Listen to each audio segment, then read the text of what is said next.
Bonjour à tous et bienvenue sur la Booksphère. On se retrouve aujourd'hui pour la petite vidéo de la pile à lire du challenge romance que j'organise du coup avec Elodie de la chaîne Hello Biblio. Vous allez pouvoir retrouver toutes ses coordonnées en barre d'infos, son compte Insta, sa chaîne YouTube, etc. On organise du coup ce petit challenge, enfin petit, on organise ce challenge de lecture spécialisée romance sur 3 mois, donc à partir du 1er juillet jusqu'au 30 septembre. Vous pouvez lire tout plein de romances, il faut juste que ce soit de... Enfin, vous pouvez lire tout plein de livres, il faut juste que ce soit de la romance. On a préparé du coup des menus que je vais vous afficher au fur et à mesure de la vidéo. Et aujourd'hui je vous présente du coup la pile à lire que j'ai concoctée en fait pour ce challenge. Dans mes livres papier physique, il n'y en a pas beaucoup. Parce que en fait il y en a pas mal que soit j'attends d'acheter moi, soit je vais peut-être les avoir à mon anniversaire. Donc du coup là on est le 7 juin quand je filme cette vidéo et mon anniversaire c'est le 25 juin. Donc j'attends un petit peu voir si je les ai pas à mon anniv. Et sinon c'est aussi des livres que je pense m'acheter au Festival New Romance, mais j'aimerais les lire d'abord pour être sûre de les acheter sur place. Je sais pas trop si c'est clair ce que je raconte, mais... voilà l'idée. Donc on va démarrer tout de suite avec le menu Frenchy. Je vous affiche du coup les thématiques en gros juste ici. Donc on va commencer avec le menu Frenchy. Il vous faut une couverture bleu, blanc ou rouge. Soit les trois, soit l'un, soit l'autre. Mais par contre il faut qu'il y ait la dominante de la couleur. Donc là j'ai choisi Queen Bee. Donc je vous le montre juste là puisque je ne l'ai pas avec moi en papier. Je l'ai pris dans le kit de la festivalière du Festival New Romance qui est en fin d'année, là le 2 novembre, enfin du 3 au 5, un truc comme ça. Donc je l'ai pris dans le pack festivalière, donc j'aimerais le lire en avance en fait pour pouvoir éventuellement le faire dédicacer. Donc comme je sais que je vais l'avoir, je l'ai mis dans ma palle. Aussi un titre, enfin un auteur francophone. Donc là cette fois j'ai choisi Océane Ganem, Bienvenue à Lafayette. Là c'est pareil, celui-là on l'a mis dans notre liste avec Elodie en fait, des auteurs à aller voir. Donc on aimerait avoir lu Bienvenue à Lafayette juste avant, voir éventuellement peut-être son prochain roman qui sort, je crois qu'il sort en juillet, je me rappelle plus, je suis plus sûre à 100%. Ensuite on a une histoire qui se passe en France, et là j'ai choisi Au péril de nos cœurs de Maloria Cassis. Qui se passe, si je me trompe pas, dans les gorges du Verdon, un truc comme ça. Donc là c'est pareil, celui-ci je ne l'ai pas dans ma pile à lire papier, mais il est dans ma wishlist d'anniversaire, donc on croise les doigts, on ne sait jamais. J'ai presque lu tous les romans de Maloria Cassis. Qu'est-ce que je n'ai pas lu à part celui-là? Je crois que c'est tout. C'est le dernier que j'ai à lire, donc c'est aussi pour ça que je le mets dans le challenge. J'aimerais avoir lu tous les bouquins de Maloria Cassis, donc... Enfin en tout cas paru chez Hugo, parce que j'ai pas lu les autres en auto-édition. Mais celui-là, voilà, j'aimerais vraiment le lire cet été. Et enfin, un que j'ai cette fois en format papier, pour la catégorie Un élément culturel français, il s'agit de Emma Green, Le goût de nos rêves. Et donc là, en fait, ça parle de bouffe. Et en France, on aime manger. Ça parle de restauration, etc. Et un restaurant parisien et tout. Donc moi, je pars du principe que va y avoir en fait... des plats français, etc. Donc pour moi ça va rentrer dans cette catégorie là, sachant que ça peut aussi rentrer dans le menu On Voice avec la catégorie minorité. Je mets des guillemets mais parce que en gros je parle des personnes qui sont moins représentées dans les bouquins, à savoir souvent c'est les personnes noires, les personnes asiatiques, etc. Et quoique là on en a un peu plus avec les contes, enfin pas les contes mais les romans asiates qui sortent dans plein de maisons d'édition là en fantasy. Bref, c'est pas le sujet, mais en tout cas ça rentre aussi dans la catégorie personnes de couleur, puisque le personnage principal féminin est métisse, noir, je sais pas trop d'ailleurs si c'est voilà entre les deux ou pas. Mais quoi qu'il en soit, ça rentre aussi dans cette catégorie-là. Mais c'est pas celui-ci que j'ai choisi évidemment pour cette thématique. C'en est tout du menu Frenchy. Vous pouvez évidemment, comme je vous le disais, croiser un petit peu les lectures. Donc, c'est-à-dire que vous pouvez prendre un livre pour plusieurs catégories. Moi, j'ai choisi d'en mettre un par catégorie pour être sûr de vider au maximum ma pile à lire / wishlist, puisqu'il y en a qui sont dans ma wishlist. Voilà, c'est pour vider un max ma pile à lire avant le challenge, avant le festival de romance, parce que je me connais, je vais en acheter évidemment. Donc voilà. Ensuite, on va passer au menu international et là, je vais lire en premier dans la catégorie auteur étranger Good Girl Complex de Elle Kennedy. Il m'attend depuis un mois au moins, peut-être même plus. Il est sorti, là on est en juin, donc je crois qu'il est sorti en mai ou en avril, un truc comme ça. Elle Kennedy, c'est une autrice américaine, donc ça compte comme un auteur étranger, évidemment. J'ai très hâte, je sais même plus de quoi ça parle, mais j'ai super hâte de le lire. Elle fait partie de mes auteurs préférés, je crois même que c'est la #1 quand même, puisque j'avais lu la série Off Campus à sa sortie. J'ai lu aussi les Braillards que j'ai adoré, j'ai lu encore... j'ai lu les Unexpected et Unwanted, et je sais plus, j'en ai lu d'autres encore d'elle que j'ai adoré. Donc voilà, pour celui-ci. Ensuite, il nous fallait une histoire qui se passe à l'étranger. Et là, j'ai choisi de continuer une série, à savoir, comme vous allez pouvoir le voir avec la couverture, les Styx Riders. Donc, qui se passe à l'étranger, c'est-à-dire qui se passe pas en France. Donc là, les Styx Riders, ça se passe aux États-Unis, donc ça compte pour un livre qui se passe à l'étranger. Là, ça va être le tome 4, puisque j'ai déjà lu les 3 premiers. Éventuellement, si jamais j'ai lu la totalité de ma pile à lire du challenge, je lirai le tome 5 aussi. Je me suis rajouté en fait des lectures aussi supplémentaires en fonction de si j'ai fini ou non ma palle.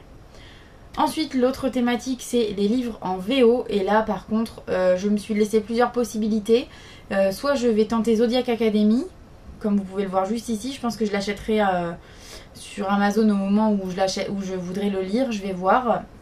Ou alors je le prendrai peut-être plutôt en numérique pour le lire sur ma liseuse et avoir les mots de vocabulaire si jamais j'ai du mal.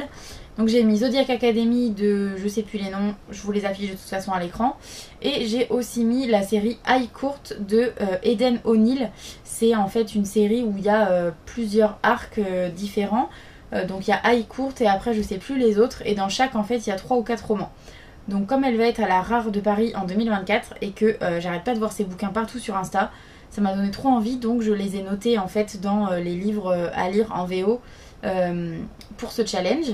Voici donc les couvertures des 2 livres en anglais que j'aimerais lire. Je verrai si je lis l'un ou l'autre, ou les deux éventuellement si j'arrive à avancer assez rapidement. Et ensuite, pour finir le menu international, j'ai choisi sur le thème du voyage le livre Sky de Céline Nicolas. Où là, en fait, la jeune femme, elle part des États-Unis pour aller en Écosse. Donc, en fait, dans le livre, il y a un voyage. Donc, ça rentre dans le thème. Là, j'ai pas grand-chose à dire puisqu'en fait, je ne sais plus du tout de quoi ça parle, alors, hormis l'histoire du voyage, là. Et je veux pas en savoir plus. C'est Elodie qui me l'a offert, je sais plus quand. C'est de l'auto-édition et j'aimerais beaucoup le sortir de ma pile à lire là cet été pour pouvoir voir un peu ce que ça donne et si ça me plaît, éventuellement... peut-être continuer d'autres livres de cet auteur. Donc c'en est tout du menu international. Maintenant je passe au menu On Voice. Donc là j'ai choisi pour la catégorie femmes, féministes, etc. Un livre pour lequel je suis pas certaine que ce soit vraiment la thématique. Ce que j'ai fait, c'est que le bon vieux Google, j'ai noté livre romance féministe. Voilà, et je suis tombée sur Nos âmes tourmentées de Morgane Moncomble. Je ne sais pas si c'est vraiment une romance féministe. Si c'est le cas, tant mieux. Au moins ça va pouvoir rentrer dans la bonne catégorie. Si c'est pas le cas, bon bah tant pis, je verrai si j'arrive pas à trouver autre chose. Sachant que féministe, pour moi, ça peut aussi être éventuellement une romance où le personnage principal féminin a une grosse force de caractère, etc. Enfin, c'est pas tout à fait la définition de féministe, on s'entend bien, mais je pense que ça va peut-être être un peu dur à trouver, donc vous pouvez élargir, à mon avis, le thème sur ce registre-là. Ensuite, j'ai choisi dans la catégorie handicap et t'as mis un grand mot, on s'entend. Je parle de... Quand on dit en situation de handicap, on parle évidemment de tout ce qui est handicap visible, invisible, donc, ou tout ce qui est aussi enfin, maladie, etc. En l'occurrence, maladie, je pense à tout ce qui est dépression, etc., anxiété, je sais pas quoi d'autre, mais en tout cas voilà, c'est vraiment ça englobe un large panel. Et là j'ai pris Under the Spotlight de Alex en rose, où là il me semble que le personnage masculin principal est défiguré, mais je suis pas sûre. Je me rappelle plus exactement. Je sais qu'il y a une histoire de... Oui voilà, c'est ça. Il a le visage partiellement brûlé, le personnage masculin principal. Donc pour moi ça rentre dans cette catégorie là. J'aurais pu prendre éventuellement Campus Driver le tome 4, sauf que je l'ai déjà lu, donc voilà. J'aimerais bien faire reset sur mon cerveau pour pouvoir au pire l'oublier pour recommencer à le lire, mais malheureusement ça marche pas comme ça. En tout cas pour l'instant j'ai pris Under the Spotlight. Je pense qu'il va se lire vite, donc si éventuellement j'en trouve d'autres dans cette thématique, j'en lirai d'autres en plus. Sachant que, par exemple, vous avez Maybe Someday qui peut rentrer dans la catégorie, puisque le personnage principal, il est sourd. Ouais, c'est ça. Sourd ou malentendant, je ne sais plus exactement. En tout cas, voilà, vous pouvez aussi partir là-dessus si vous voulez. Ensuite, pour la catégorie LGBT, j'ai pris Un si joli désastre de Sophie Gonzalez, où là, on est sur une histoire un peu à la Grise. Vous savez, avec Olivia Newton-John qui rencontre... John Travolta, enfin j'ai plus leur nom dans Grise, bref, en vacances d'été, il se passe un petit truc entre eux, et à la rentrée, quand ils se retrouvent dans la même école, lui il fait genre il la connaît pas quoi. Voilà. Donc c'est un peu le même genre, mais version LGBT. Donc je pense que ça va être vraiment pas mal. J'ai très très hâte de le découvrir et de le lire quoi, tout simplement. Je pense que ça va être pas mal. Et ensuite, dans tout ce qui est dans la catégorie minorité, j'ai mis un livre de Brittany Setcheri qui s'appelle Behind the Bars, donc que vous voyez juste ici, où on va mêler musique et romance, il me semble, si je me rappelle bien du résumé. Et normalement, comme vous pouvez le voir sur la couverture, le personnage principal est noir. J'espère que c'est bien le cas. De toute façon, il me semble que oui. Dans toutes les romances de Brittany Setcheri, il y a de la représentation, de la diversité. Donc pour moi, que ce soit des corps physiquement, genre les personnes un peu en chair, ou des personnes noires, etc. Donc je pense que ça c'est le cas dans chacun de ces romans. Donc on est bon pour cette catégorie-là. Et ensuite, les 4 derniers romans que j'aimerais lire dans le menu sous-genre, j'en ai aucun avec moi. Parce que, on croise les doigts, j'espère les avoir à mon anniversaire. Donc, peut-être pas le premier. Donc, dans la catégorie romance historique, j'ai mis les Bridgerton. Puisque je ne lis pas de romance historique, je ne savais pas quoi mettre. Donc j'ai mis ça en espérant avoir le courage de lire le tome 1. Au moins. Donc dans cette version-ci, je pense que je les achèterai si jamais j'aime bien le 1. Je vous montre là tout de suite la version collector. Ensuite, dans la catégorie fantasy, paranormal, surnaturel, romantasy, etc. J'ai mis Les Loups du Millénaire. Lui, je l'attendais avec impatience, j'avais trop envie de le découvrir. Ça avait l'air génial. Donc j'aimerais bien lire au moins le tome 1.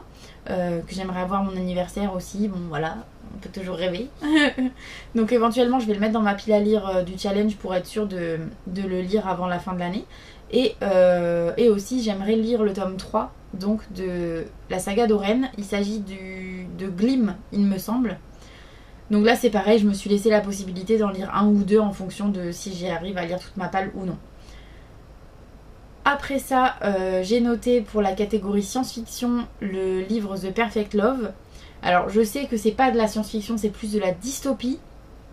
Mais là encore, comme pour la catégorie féminisme, je n'ai pas trouvé de livre qui corresponde vraiment à de la science-fiction pure avec de la romance.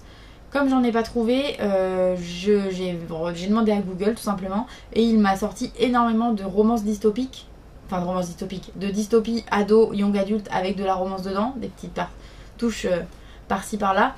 Et il y avait éventuellement noté The Perfect Love. Alors du coup c'est le tome 2 de The Perfect Match que j'ai déjà lu. Donc voilà, j'aimerais un peu voir la suite. Et enfin, dernière catégorie, les romances de Noël. Et là j'ai noté Noël, Avalanche et Hésitation. Il me semble que l'auteur c'est Rose Mia. Je vous affiche la couverture juste là. Ça fait partie des seules romances de Noël que... Enfin, pas des seuls, mais je crois qu'il y en a 2 ou 3 que j'ai pas lus de la collection Hugo Roman. Enfin, de la collection du romance. Donc je l'ai noté pour le lire avant, pareil, le FNR, qui est en fin d'année, qui est sur le thème de Noël, puisque ça se passe à Strasbourg. Donc voilà, j'espère pouvoir lire tout ça. Ça fait au total 16 livres à lire. On croise les doigts, on espère tout lire, on espère même en lire plus que 16. Je pense que c'est faisable. Franchement, c'est que des choses qui se lisent très vite. Le seul truc que je vais peut-être avoir du mal à lire, c'est les livres en anglais et les Bridgerton. Le reste, je pense que ça va couler de source, il n'y a aucun souci. Vous aussi, n'hésitez pas à nous partager vos piles à lire. Vous pouvez nous identifier dans vos vidéos, dans vos posts Instagram, dans vos stories, il n'y a pas de souci. N'hésitez pas du coup à nous montrer ce que vous comptez lire, à nous faire des retours de lecture éventuellement, à nous dire aussi ce qui vous plaît dans les lectures que nous on va faire. Et surtout, lisez tout. Lisez vos pales, faites-vous plaisir. Voilà, sur ce, je vous dis à bientôt pour une prochaine vidéo. Ciao!